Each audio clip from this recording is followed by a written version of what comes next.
बिस्मिल्लाहिर्रहमानिर्रहीम। अस्सलाम वालेकुम। कैसे हैं आप सब लोग? उम्मीद है आप सब लोग खैरियत से होंगे। मैं भी बिल्कुल ठीक हूँ अल्हम्दुलिल्लाह। अच्छा, आज जो मैं आप लोगों के लिए रेसिपी लेकर आई हूँ इसको बोलते हैं मंगोचियों का सालन। अच्छा, ये इतने मज़ेदार ये सालन होता है। ये हमारी मूंग की दाल से बनता है, जो पीली दाल होती है बग़ैर छिलकों वाली। अच्छा, ये उससे तैयार होता है और बहुत मज़े का ये सालन बनता है। यानी जब आपका गोश्त वग़ैरह से, सब्ज़ी से दिल भर जाए तो आप फिर ये सालन बनाकर खाएं। और आप यकीन करें, आप ये मंगोचियों का सालन बहुत से घरों में बनता होगा, लेकिन जिनके घर में नहीं बनता, एक दफ़ा ये बनाकर खाएं। आप लोग इसको बार बार बनाकर खाना पसंद करेंगे। और इसके आगे क्या कोरमा, क्या बिरयानी, क्या स्टू, कढ़ाई वगैरह, और ये सालन इतने मज़े का होता है कि बस बहुत मज़े का ये सालन बनता है। बहुत सौंदा सालन होता है, गर्मियों के हिसाब से तो ये बहुत ज़बरदस्त है। और मूंग की दाल आपको पता है फुल ऑफ प्रोटीन, और जो है इसकी तासीर भी बहुत ठंडी होती है। और बहुत हल्का सालन होता है, बिल्कुल हैवी नहीं होता, खाने में बहुत मज़ेदार होता है। चलें आए इसको बनाना स्टार्ट करते हैं। इसको मैंने किस तरीके से बनाया है। अच्छा, सबसे पहले हम मंगोचियों की पकौड़ियाँ रेडी करेंगे, लेकिन उसको रेडी करने से पहले हम इसकी ग्रेवी रेडी कर लेंगे, ताकि जब तक हमारी पकौड़ियाँ रेडी होंगी इसके साथ साथ हमारी ग्रेवी भी पकती रहेगी। ग्रेवी के लिए सबसे पहले मैंने यहाँ पे 2 अदद टमाटर लिए हैं दरमियाने साइज़ के, 1 अदद प्याज ली है, 1 इंच का अदरक का टुकड़ा लिया है, 10 से 12 लहसुन की कलियाँ ली हैं, और 2 चम्मच मैंने खाने के दही इसमें लिया है। इन सब चीज़ों को आपस में आप ब्लेंड कर लीजिए ब्लेंडर में, और इसका बारीक सा पेस्ट बना लीजिए। फिर आप हाफ़ कप ऑयल लीजिए, इसको पतीली में डाल लीजिए, इसको अच्छी तरह से गर्म होने दीजिए ऑयल को। फिर मैंने यहाँ सबसे पहले हाफ़ टी स्पून मेथी दाना लिया है। ठीक है, मेथी दाना लिया है हाफ़ टी स्पून, इसको मैंने तेल में डाल दिया है। इसको थोड़ा सा फ्राई कर लिया है, ज़्यादा फ्राई नहीं कीजिएगा, ये बहुत जल्दी काला हो जाता है तो वो हंडिया में देखने में अच्छा नहीं लगता है। ठीक है, जब हमारा मेथी दाना हल्का सा फ्राई हो जाए तो मैंने ये जो पेस्ट बनाया था टमाटर, प्याज, अदरक, लहसुन और दही वाला, वो मैं इसमें शामिल कर दूँगी। ठीक है। अच्छा, इसके साथ साथ मैंने खुश्क मसाले भी डाले हैं, जिसमें मैंने हाफ़ टी स्पून मैंने लाल मिर्च का पाउडर डाला है, 1 टीस्पून के करीब मैंने धनिया पाउडर डाला है, 1/4 टीस्पून मैंने हल्दी पाउडर डाला है, और हाफ़ टी स्पून मैंने इसमें नमक शामिल किया है। ठीक है, ये खुश्क मसाले भी हम अपने ग्रेवी में शामिल कर देंगे और इसकी अच्छी तरीके से भुनाई करेंगे। अच्छा, अभी हम इसकी भुनाई नहीं करेंगे, हम इसको बस अच्छा ब्लेंडर में जो थोड़ा सा हम पानी डाल के भी आप इसमें शामिल कर लीजिएगा। जो हमारा टमाटर का पेस्ट रह गया था ब्लेंडर में, बस उतना ही हम पानी डालेंगे थोड़ा सा। ये देखिए, इस तरह की कंसिस्टेंसी होनी चाहिए हमारी ग्रेवी की। और फिर हम इसको मिक्स करने के बाद आधे घंटे के लिए ढक के दम पे रख देंगे। ठीक है। अच्छा, जब हम आधे घंटे के बाद देखेंगे तो हमारी ग्रेवी अच्छी तरह से पक चुकी होगी, भुन भी चुकी होगी, ऑयल भी अलग हो गया होगा, और हमारी ग्रेवी दानेदार सी तैयार हुई होगी। ठीक है, ग्रेवी हमें बहुत अच्छी से तैयार करनी है, बहुत अच्छे से भूनना है, इसमें बिल्कुल कच्चापन नहीं होना चाहिए। बस आप आधे घंटे के लिए छोड़ दीजिए, ये खुद ही रेडी हो जाएगी। अच्छा, जब तक हम फिर मंगोचियाँ बनाने की तैयारी शुरू करते हैं। सबसे पहले यहाँ पे मैंने एक पैन लिया है, इसमें मैंने कुछ गरम मसालों को ड्राई रोस्ट किया है, जिसमें मैंने हाफ़ टी स्पून के करीब मैंने ज़ीरा लिया है, 2-3 दाने मैंने लौंग के लिए हैं, और इसी तरह से 3-4 दाने मैंने काली मिर्च के लिए हैं। इनको मैं ड्राई रोस्ट कर लूँगी। आप वैसे भी डाल सकते हैं, लेकिन ड्राई रोस्ट करने से ज़रा इनका फ्लेवर और बढ़ जाता है, तो इसको ड्राई रोस्ट करके और इसको कूट के और फिर मैं शामिल करूँगी। ठीक है, इसको अभी आप फ़िलहाल कूट के अलग रख दीजिए। अच्छा, यहाँ पे मैंने 1 कप के करीब मूंग की दाल ली है। इसको मैंने अच्छी तरह से धो के भिगो दिया था, तकरीबन 3 से 4 घंटे के लिए। ये बहुत अच्छी सी फूल गई है और काफ़ी सॉफ्ट हो गई है। और इसका पानी सारा आप ड्रेन कर दीजिएगा, इसमें बिल्कुल पानी नहीं होना चाहिए। बग़ैर पानी के हम इसको ब्लेंडर में पीसेंगे। अब बहुत आराम से पिस जाती है, थोड़ा सा चम्मच आप ऊपर नीचे करके करेंगे तो बग़ैर पानी डाले ये अच्छे तरह से ब्लेंड हो जाएगी। लेकिन इसको हमें दरदरा सा पीसना है, यानी बहुत ज़्यादा बारीक पेस्ट नहीं बनाना है। इन मंगोचियों की खासियत ही यही होती है कि इनका जो पेस्ट होता है वो बहुत दरदरा सा होता है, जो कि देखने में भी बहुत खूबसूरत लगता है, खाने में भी हल्के हल्के से जो मूंग की दाल के चंक्स आते हैं बहुत मज़े के लगते हैं। ठीक है, तो आपने दाल बहुत एहतियात से पीसनी है, पानी बिल्कुल भी नहीं डालना है।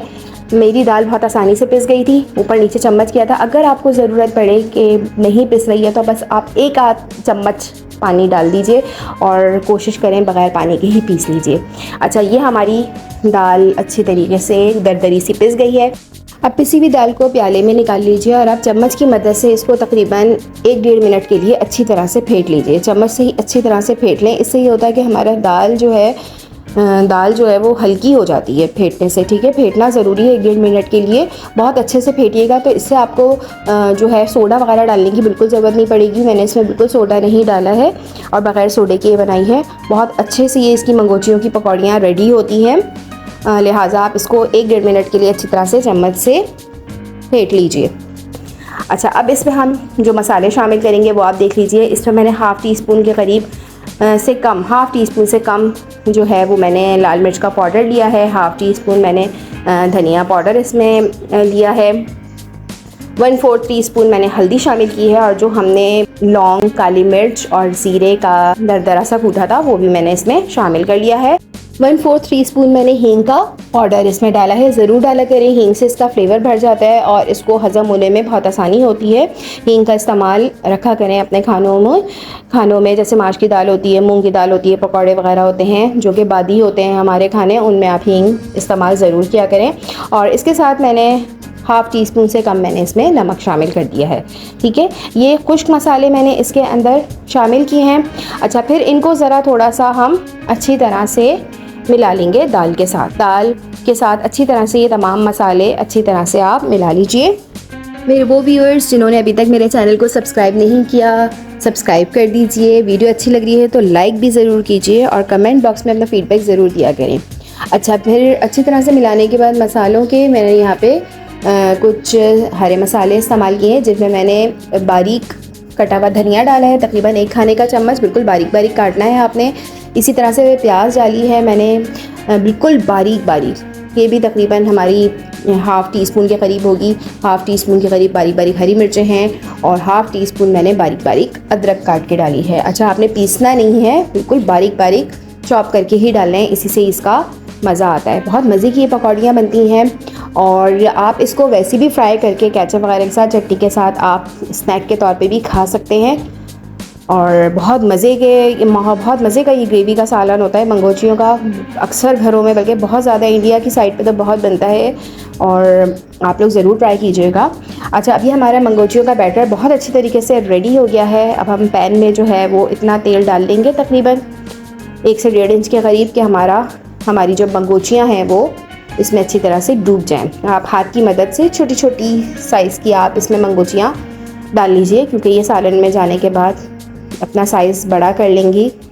और अभी आपने चम्मच बिल्कुल भी नहीं हिलाना है 1 मिनट तक। पहले सारी मंगोचियाँ जितनी भी हैं आप अच्छी तरीके से डाल लीजिए। 1-1.5 मिनट तक आप इनको कुक होने दीजिए। तकरीबन से 3 से 4 मिनट लगते हैं इनको कुक होने में, क्योंकि दाल हमारी बिल्कुल कच्ची है। तो आपने बिल्कुल मीडियम लो पे इसको फ्राई करना है, अच्छा सा फ्राई करना है ताकि ये अंदर तक सिक जाएं। कुरकुरी फ्राई करना है हमें, नरम फ्राई नहीं करना है। मैं भी आपको बताती हूँ कि 1-1.5 मिनट के बाद आप इनको पलटना शुरू कर दीजिए और अच्छा सा ये ब्राउन कलर में आ जाएंगी, गोल्डन ब्राउन कलर में, और क्रिस्पी हो जाएंगी। तो इसका मतलब है मंगोचियाँ हमारी रेडी हैं। जब तक हमारी मंगोचियाँ फ्राई हो रही हैं, देखें हमारी ग्रेवी आधा घंटा तकरीबन हो गया है इसको पकते हुए। और ये देखें पानी भी इसका जो एक्स्ट्रा था वो सूख गया है और तेल भी बिल्कुल अलग हो गया है और हमारा जो मसाला है बिल्कुल दानेदार सा रेडी हुआ है। अभी हम इसको पकने देते हैं थोड़ी देर के लिए और मंगोचियों पे आ जाते हैं। ये देखें मंगोचियाँ हमारी रेडी हो रही हैं और ये आहिस्ता आहिस्ता ब्राउन कलर में आ रही हैं। ये जब ये पूरी ब्राउन हो जाएंगी तो बस आप इनको अलग निकाल लीजिए।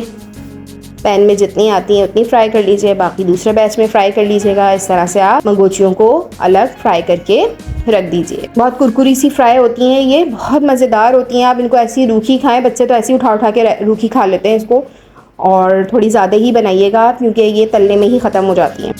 ये देखिए मंगोचियों पे अच्छा सा गोल्डन ब्राउन कलर आ गया है। 3 से 4 मिनट में बिल्कुल रेडी हो गई है। आप इनको अलग उठा के रख दीजिए। तो अब ये देखें हमारा मसाला बहुत अच्छे से पक गया है, दानेदार सा रेडी हो गया है, आप देख सकते हैं। तो यहाँ पे मैंने अब आलू शामिल करने हैं। 2 आलू ले लिए थे मैंने, इनको लंबान में काट लिया है, वो मैं आलू इसमें शामिल कर दूंगी क्योंकि हमारी मंगोचियाँ आलू के साथ ही बनती हैं। आप लोग अगर आलू नहीं पसंद करते तो आलू मत डालिए, आप सिर्फ मंगोचियों का सालन बना लीजिए। लेकिन ज़रा आलू डालने से ये होता है कि बच्चे भी शौक़ से खा लेते हैं और बड़े भी खा लेते हैं, सबके पसंदीदा ही हैं आलू। तो बस पहले मैंने आलू डाल के अच्छी तरह मसालों में भून लिया है। अच्छे से मसाले में इसको भून लीजिए आलूओं को। 2 ग्लास के करीब तकरीबन इसमें पानी इसमें शामिल कर दीजिए, क्योंकि जब हम मंगोचियाँ इसमें डालेंगे तो मंगोचियाँ भी पानी पिएंगी, तो वो फूल जाएंगी और पानी की क्वांटिटी कम हो जाएगी।